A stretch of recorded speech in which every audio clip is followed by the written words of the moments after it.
Syaitonirrajim. Bismillahirrahmanirrahim. Assalamualaikum warahmatullahi wabarakatuh. Waalaikumsalam. Sekarang di sekolah ini hadis ke 307 380 bukan 37 ini 7 380 ya? Enggak. Iya tandanya. 377. 377 sekarang Baik, dulu. 376. Baik, saya bacakan. Wanha dan darinya dari kembali ke hadis sebelum itu Aisyah radhiyallahu anha, semoga Allah meridainya, qalat, dia berkata, lam yakuni nabiyyu sallallahu alaihi wasallam ala syai'in minan nawafil asyadda ta'ahudan. Wa asyadda bi asyaddu itu deh bacanya. Asyadda ta'ahudan minhu ala ra'atayil fajri muttafaqun alaih. Kata Aisyah, Nabi tidak pernah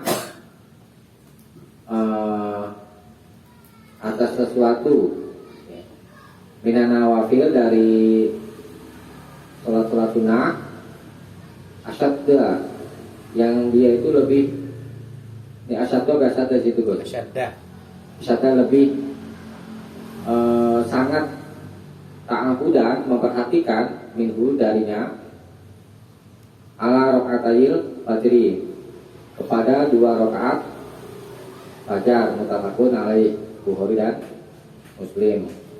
Nah, hadisnya sah, maksudnya Nabi di antara sholat sunat rawatib yang lain itu yang lebih diperhatikan adalah sholat qobliyah subuh itu ya, sholat qobliyah subuh. Nabi sangat memperhatikan sholat sunat fajar karena ganjarannya besar, bawahnya itu ganjaran itu. Bagi muslim dan bagi muslim, rakaat al-fajri, 2 rakaat fajar ini maksudnya qobliyah subuh. Khairun, lebih baik, minat dunia, dari dunia, wa ma fiha, dan apa yang ada di dalamnya, seisinya, itu ganjaran itu ya, besar. Ya sebisa mungkin kita tidak meninggalkan sholat qobliyah subuh, menjadi orang kaya. Ini kaya, menjadi orang kaya tuh, lebih baik daripada dunia dan seisinya.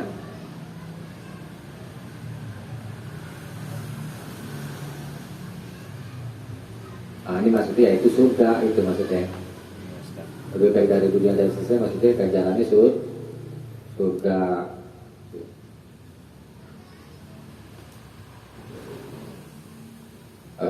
Kan pernah kan kesiangan itu sholat subuh kesiangan, masih sempat dikerjakan apa namanya qobliyah subuh. Oh gitu.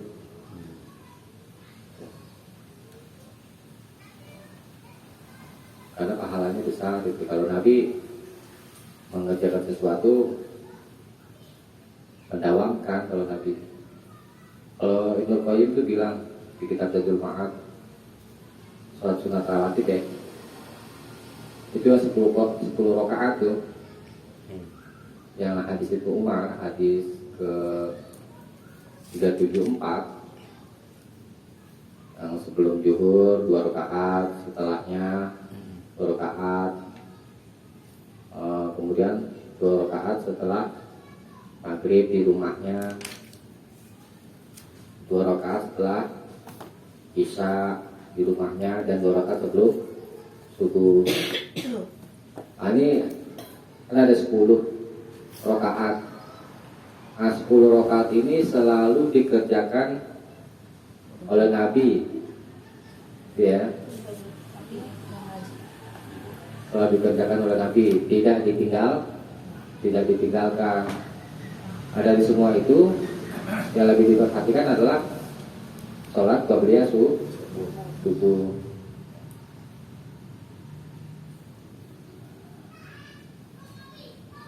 Bisa dipahami ya? Ustaz. Dan sekarang dibaca sekarang coba. Ringkasan hadis 377. Hadis sah. Maksud menganjurkan kita memperhatikan sholat sunnah qobliyah subuh lebih dari yang lain. Iya. Sekarang hadis 379. Apa nih tadi? Langsung. Udah ya? Kalau 378 baca gak Tat? Kuasai. Baca aja. Hadis 378. Hadis sah. Maksud menerangkan besarnya pahala sholat sunnah sebelum sholat subuh. Maksudnya qobliyah. Pukul sebagai ketentuan. Ya.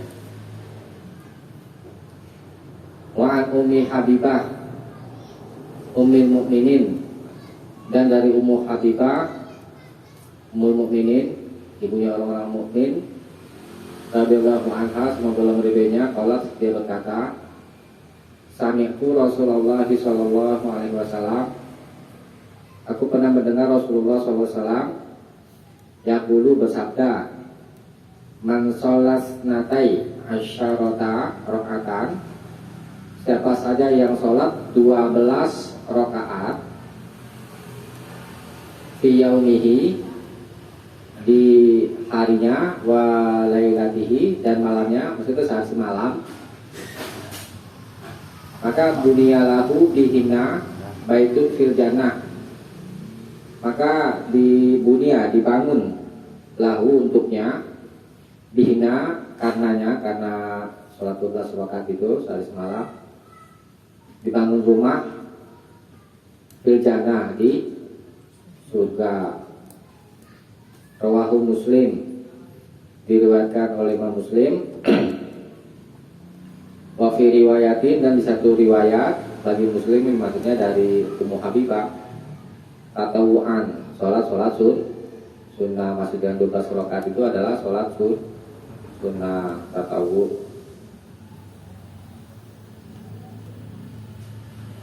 Ini kita baca sekalian hadis 380. Wali Tirmidzi, dan bagi Imam Tirmidzi, nahsuhu, semakna dengan hadis 379. Wazada, dan dia menambah arba'an qabla zuhri, 4 rakaat sebelum sholat zuhur, wa raka'ataini ba'daha, dan 2 rakaat setelahnya, wa raka'ataini ba'dal maghrib, dan 2 rakaat setelah maghrib, wa raka'ataini ba'dal isya, dan 2 rakaat setelah isya, wa raka'ataini qabla sholatil fajri, dan 2 rakaat sebelum sholat fajar, sholat subuh. Hadis 380 ini sebagai bayan, sebagai penjelasan bagi hadis sebelumnya itu 379 kan 12 rakaat itu kan sholat sunnah. 20 sholat rakaat itu rinciannya kayak bagaimana? Rinciannya 380 Tate. Iya. Jadi yang ditambah sholat apa ini? Zuhur.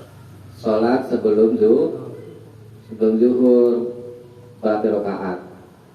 12. Enggak, sholat sebelum zuhur 4 rakaat ya. Coba kita bandingkan dengan hadis 374 berapa rakaat? 10. Ini bagaimana cara menjamaknya?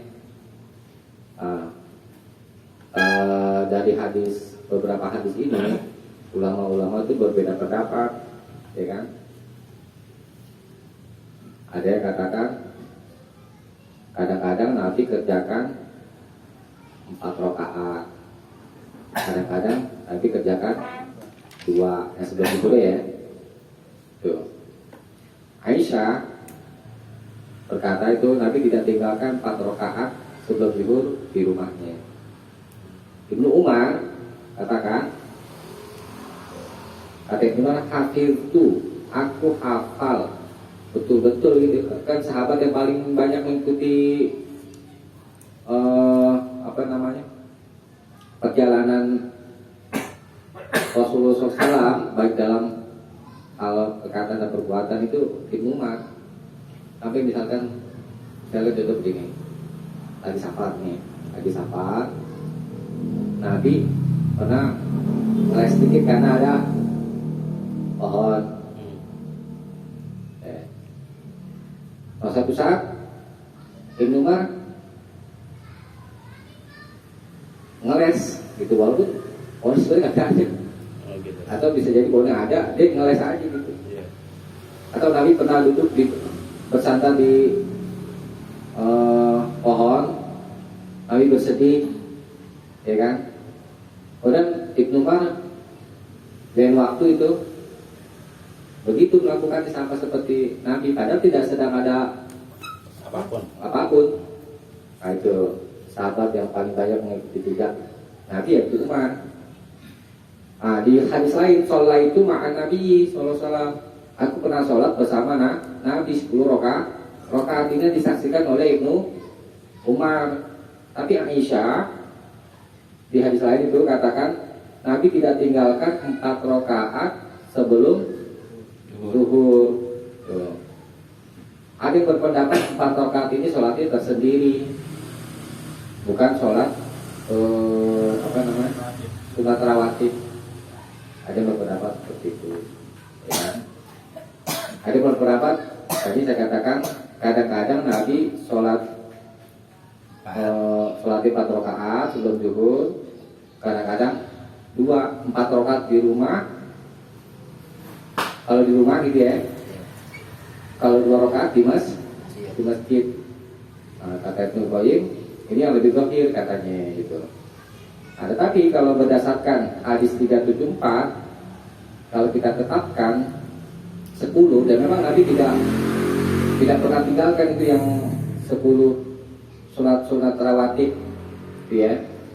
Nah, kalau kita katakan seperti itu, berarti yang 2 lagi itu sholat sunat biasa. Begitu istimbat Ustaz Ahmad rahimahullah ya. Boleh jadi sholat tahiyat masjid atau yang lain.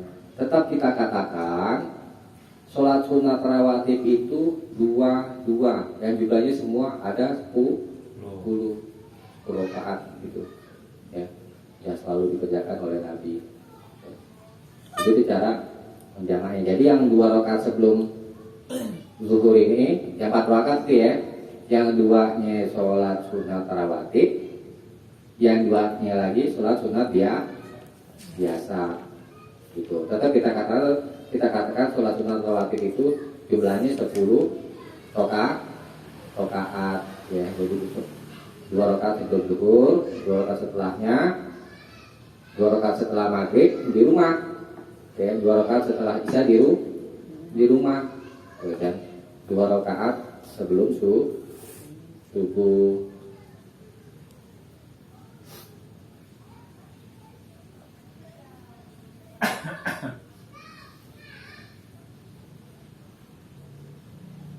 Kalau katakan sholat 4 rakaat sebelum zuhur itu tersendiri, itu sebagaimana dikatakan oleh Imam Ahmad, karena itu pintu langit dibuka.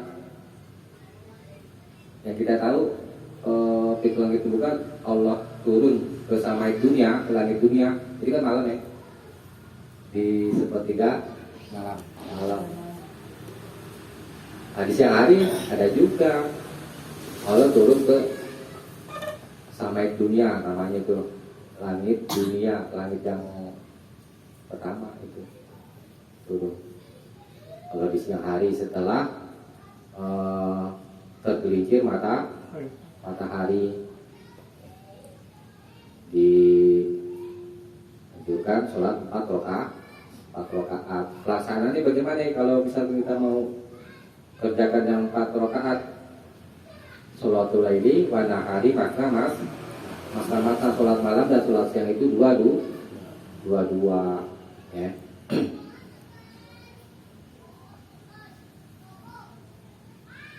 Saya coba dibaca katanya.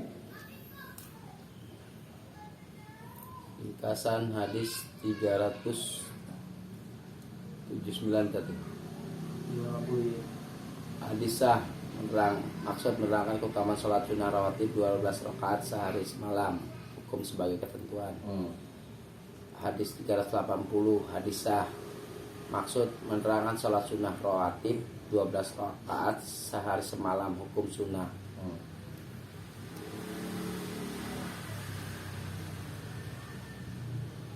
Dan sekarang 381. Nah,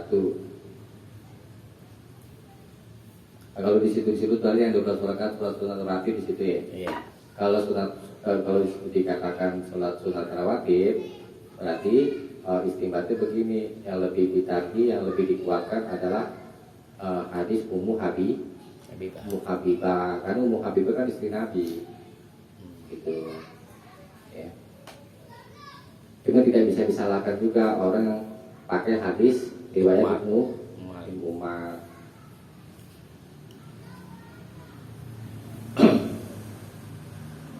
Baik, itu tadi yang dikatakan oleh Ibnu Qayyim, kadang-kadang Nabi melakukan 4 rakaat sebelum zuhur, kadang-kadang melakukan 2 rakaat. Kalau berdasarkan hadis Aisyah, yang 4 rakaat biasanya berjalan di rumah, kalau yang 2 rakaat di masjid.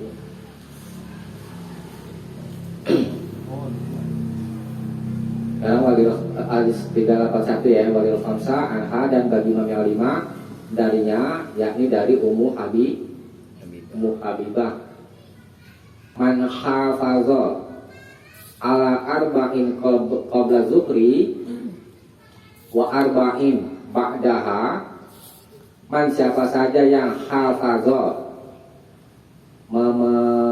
memelihara, hafaza selalu mengerjakan, maksudnya ala arba'in atas 4 rakaat, maksudnya qabla zuhri sebelum sholat zuhur, wa arba'in ba'daha dan 4 rakaat setelahnya,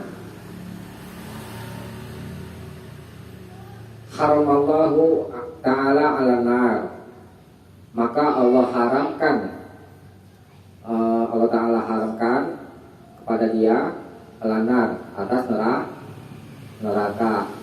Ini ada tambahan lagi 2 rakaat setelah zuhur, ada tambah 2 jadi 4. Nah, ini yang tadi saya katakan, 2 rakaatnya itu adalah sholat sunat biasa ya. Nah, ini fadilahnya apa ya? Kalau menjaga ini nih, apa namanya, 4 rakaat sebelum zuhur dan 4 rakaat setelahnya, Allah haramkan neraka. Tuh, tadi masukin neraka. Siapa yang gak masukin neraka? Yaitu yang man hafazah, bukan orang yang sekedar sholat doang, tapi dia memelihara terus mengerjakan, gitu ya. Bukan sehari ini kerjain gitu, kayak agak gitu, bukan gitu ya. Sholat sunnah banyak ya, sholat sunnah ya. Sholat sunnah yang udah diajari sama Nabi aja udah banyak, apalagi mau ditambah-tambah ibadah ya, pelaku bid'ah ya.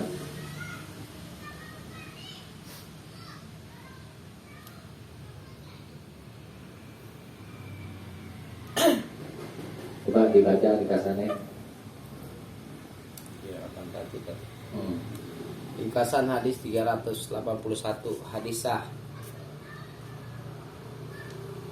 Maksud menganjurkan sholat 4 rakaat sesudah zuhur, hukum sunnah. Ya. Yang sebelumnya nggak disebutin. Belum. 382. Yang sebelum zuhur dan setelahnya nggak ada di situ. Di apa ya? Di 382 kan? 381 enggak. nggak ada ya. Ada doanya sebenarnya itu. Kan qabla zuhri wa arba'in ba'daha itu kan. Karena 382 wa ani bin Umar, dan dari Ibnu Umar radhiyallahu anhu, semoga Allah meridainya, kalau dia berkata, Qala Rasulullah sallallahu alaihi wasallam, telah bersabda Rasulullah sallallahu alaihi wasallam, rahimallahu ra'an. Semoga Allah memberi rahmat kepada seseorang yang sholat arba'an, yang sholat 4 rakaat maksudnya, qoblal asri, sebelum sholat asar. Rawahu Ahmad, diriwayatkan oleh Imam Ahmad, wa Abu Daud dan Abu Daud,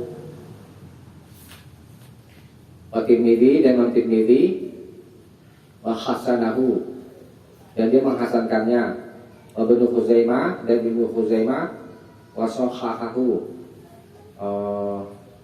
dan dia mengesahkannya.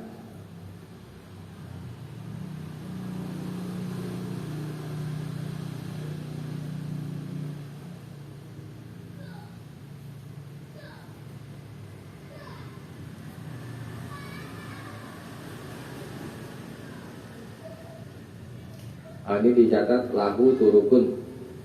Di sini memiliki banyak jalan. Yang 382 tadi. Oke, ya 382. Kelihatan begini.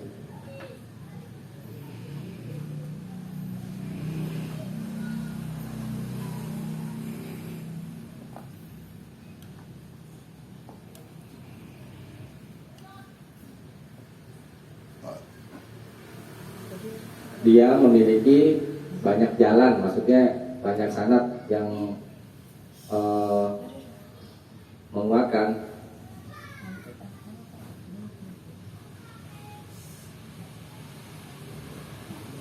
Jadi hadisnya belum pakai asal.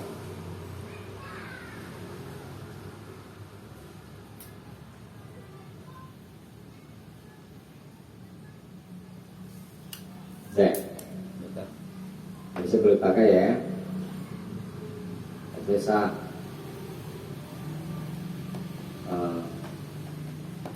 Ini sholat sunat, tapi ini sholat sunat biasa, bukan sholat sunat rawatib. Sholat rawatib, kenapa dinamakan rawatib? Rawatib itu lama dari rotib, kan?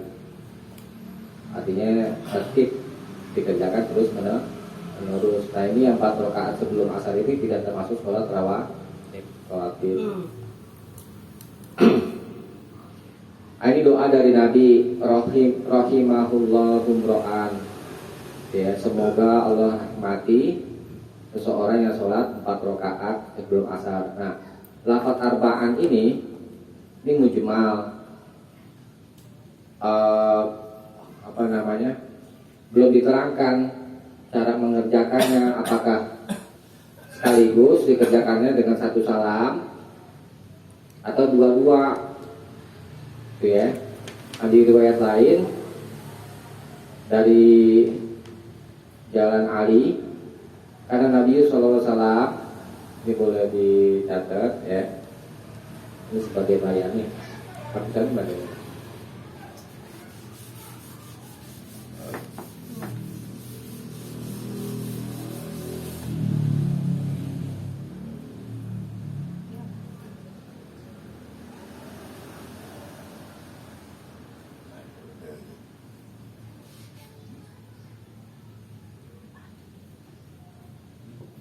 Bayan arba'an etat. Iya.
Kerikan, dikerikan, enak nih nah ini. Apa tadi dulu? Udah urut semua barangnya. Oke.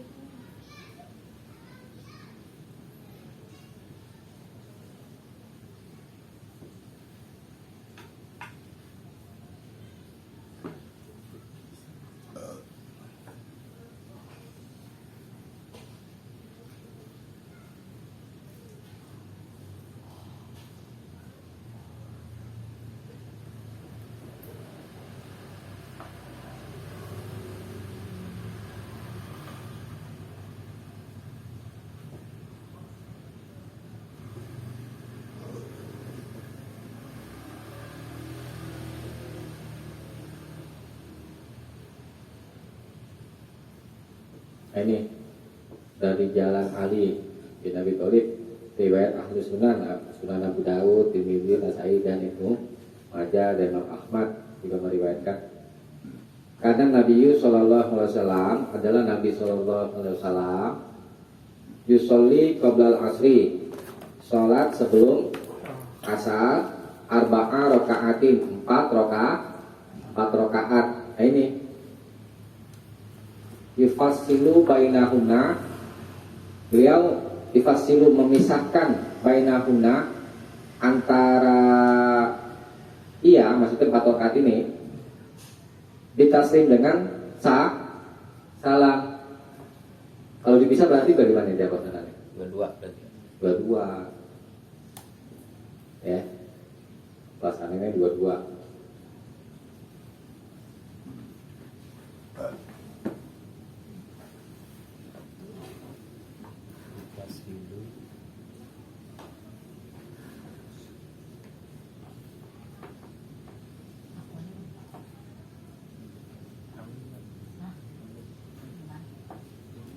Taslim.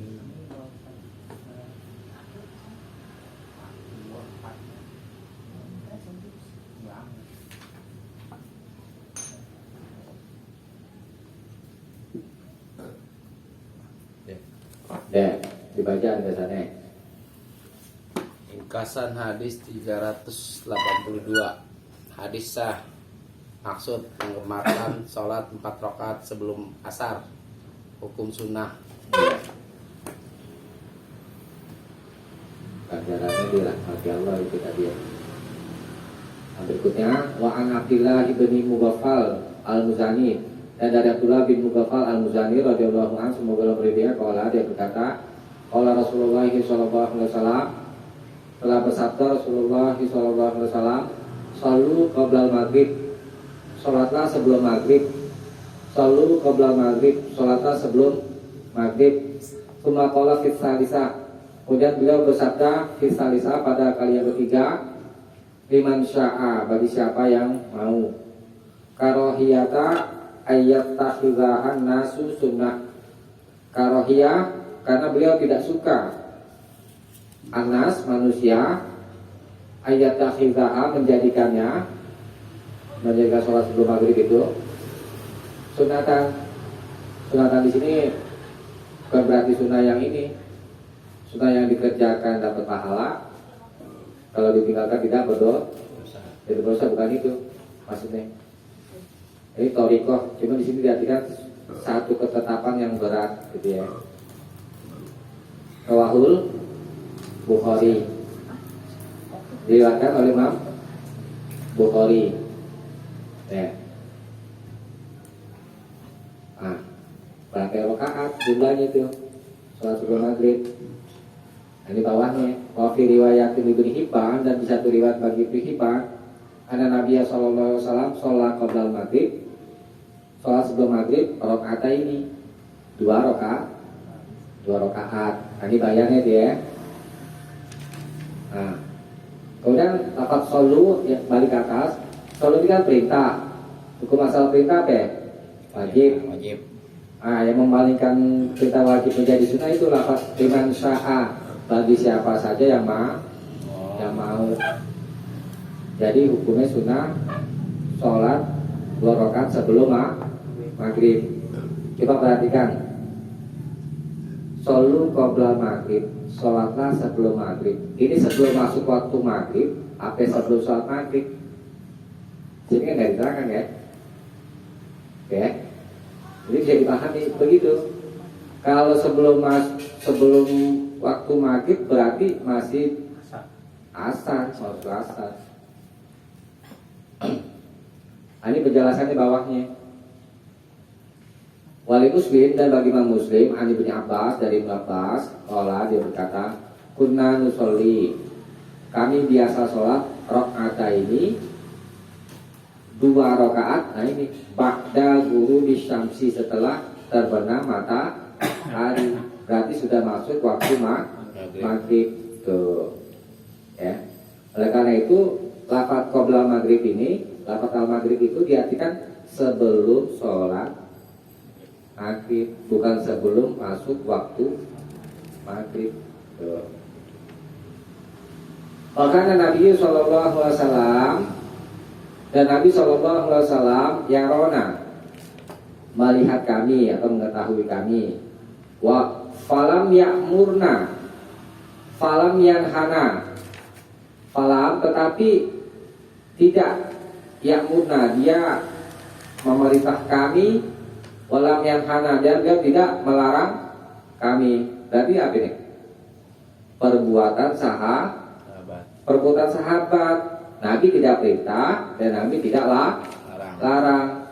Nah, kalau ada perbuatan sahabat yang Nabi tidak merintah dan tidak melarang, ini namanya perbuatan sahabat ini sudah ditakrir oleh Nabi, sudah diakui. Setiap perkataan atau perbuatan sahabat yang ditakdir oleh Nabi sama seperti perkataan atau perbuatan Nabi gitu. Ya. Bisa dipahami ya? Coba dibaca ringkasannya kalau ini. Hadis 383. Hadis sah. Kita begitu dong. 384 sama. Iya, gantung dia satu tuh. 8 udah itu 385 adanya. 385 lagi baca. Menganjurkan sholat 2 rakaat sesudah matahari terbenam sebelum sholat maghrib. Iya, sama sama yang di atas. Ini sholat sunat rawatib apa bukan? Bukan. Ya. Ini sholat sunat biasa. Sebelum sholat maghrib tadi. Iya, 2 rakaat. Tapi dia mataharinya udah masuk maghrib. Di rumah maghrib udah ada. Sudah aja nih. Udah aja maghrib. Kalau mau sholat sunat 2 rakaat silakan, tapi bukan sunat rawatib. Ya. Tuh. Nah, berikutnya ya. Wa'an Aisyah, dan dari Aisyah radhiyallahu anha, semoga Allah berdaya, kalau dia berkata, karena Nabi sallallahu alaihi wasallam adalah Nabi sallallahu alaihi wasallam yukhaffifu rak'ataini lataini qabla sholati subhi. Ada Nabi sallallahu alaihi wasallam yukhaffifu, meringankan, maksudnya meringkas rak'ataini 2 rakaat allataini yang qabla sholati subhi, sebelum sholat subuh, maksudnya qabla subuh. Hatta ini aku sampai aku berkata, aqra'a bi ummil kitab, apakah dia membaca Al-Fatihah? Mutafaqun alaih, sepakati oleh Bukhari dan Muslim. Nah, hadis sah maksudnya menerangkan kalau sholat qobliyah subuh bacanya jangan panjang-panjang baca suratnya. Tuh, ya. Ah, ini bacaannya nih, Nabi. Berarti bayannya yang ini tadi. Di bawah, ya. Wan Abi Hurairah, dan dari Abu Hurairah, anak Nabi sallallahu alaihi wasallam qara'a fi rak'atayil fajri, membaca pada 2 rakaat fajar qobliyah subuh, maksudnya qul ya ayyuhal kafirun wa qul huwallahu ahad. Itu surat Al-Kafirun dan surat Al-Ikhlas. Surat Al-Kafirun yang pertama, rakaat yang kedua Al-Ikhlas. Rawahu Muslim, diriwayatkan oleh Muslim. Itu. Ada juga Nabi baca surat yang lain, boleh begitu. Ini jawabannya panjang baca suratnya, ya. Kalau pendek aja ya terus. Inna a'toina misalnya ya. Tapi kalau untuk ke sana ya pakai ini. Al-kafirun sama alif Al-Ikhlas ya.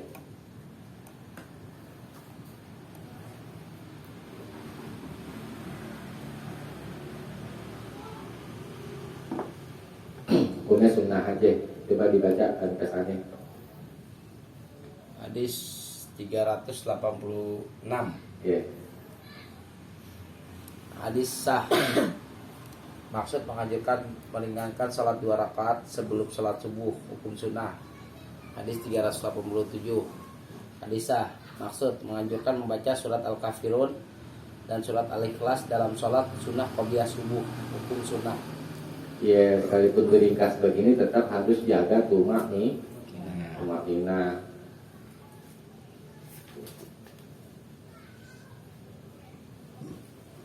Dua hadis lagi ya, tanggung ya. Ibu ya.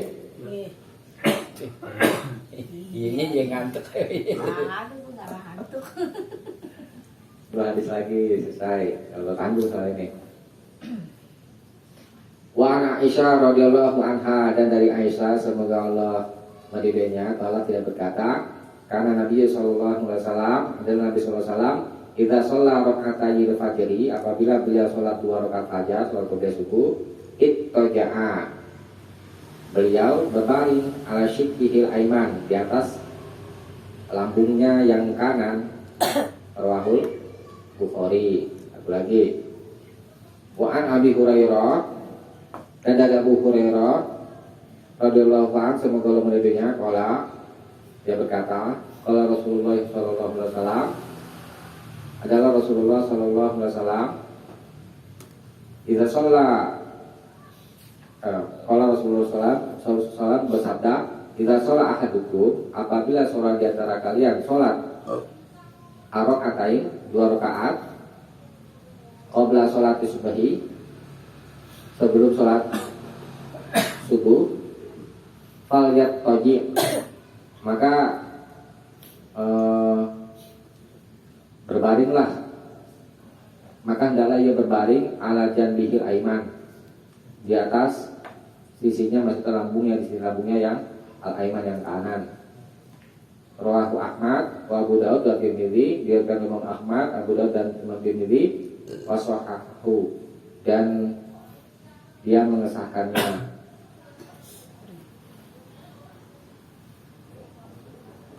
Nah, ini hadis ini yang hadis berapa ini?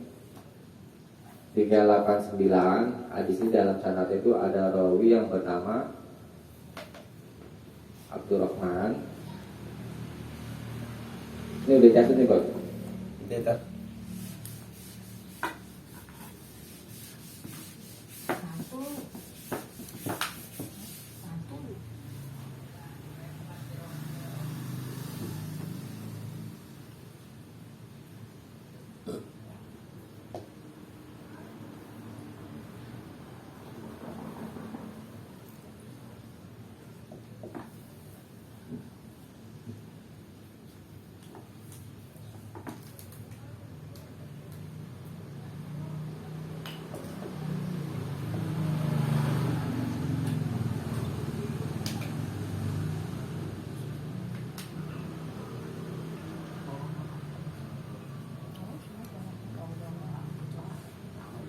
Yang hadis ke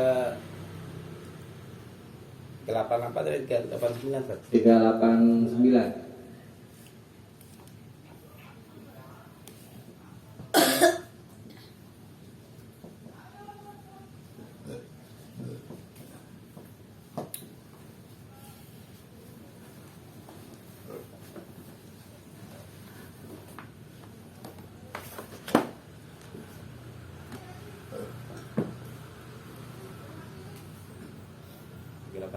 tadi.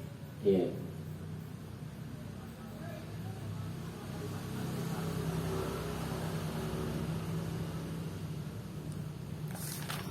Artinya kan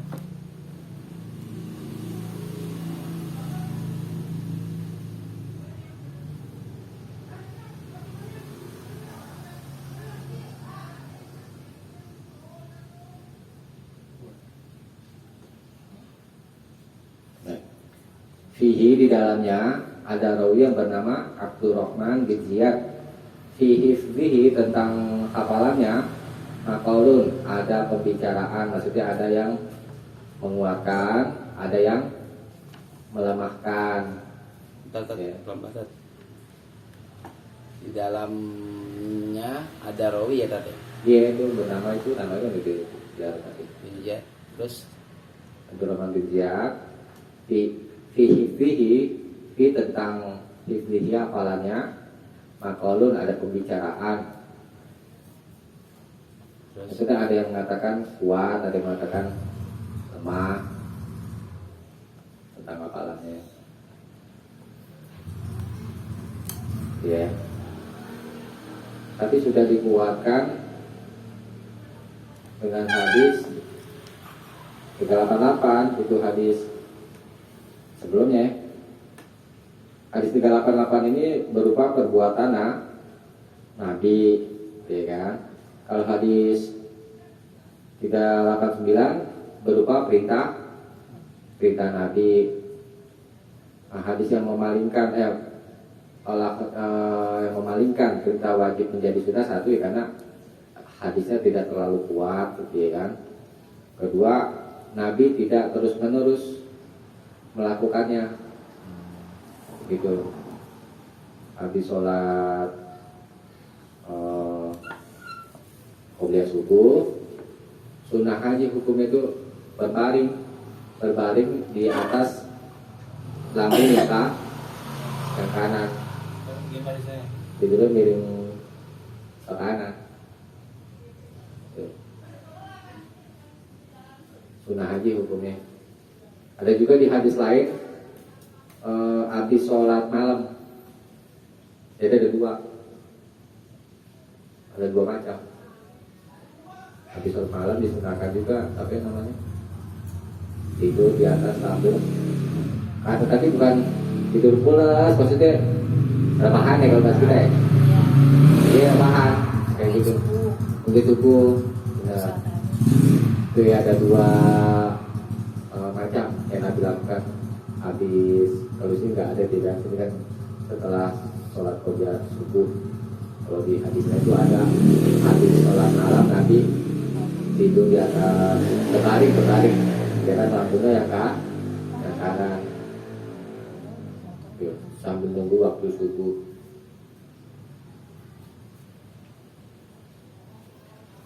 Bang, Nabi cara tidur itu tidur di atas lambung kanan. Kalau mau tidur juga tuh. Nah, saya baca di kitab Zadul Ma'ad itu Ibnu Qayyim, kalau tidur di atas lambung kanan, maksudnya piring ke kanan, itu mengistirahatkan hati, ya kan? Mengistirahatkan hati, karena kan hati di sebelah kiri kan? hati. Jadi hati nggak tekan tertekan. sampai hati perasaan itu. Ya semuanya deh. Ya kan? Karena hati nggak tertekan kan? Enggak. Jadi bangunnya ringan. Bangun untuk sholat malam, kata Ibnu Qayyim.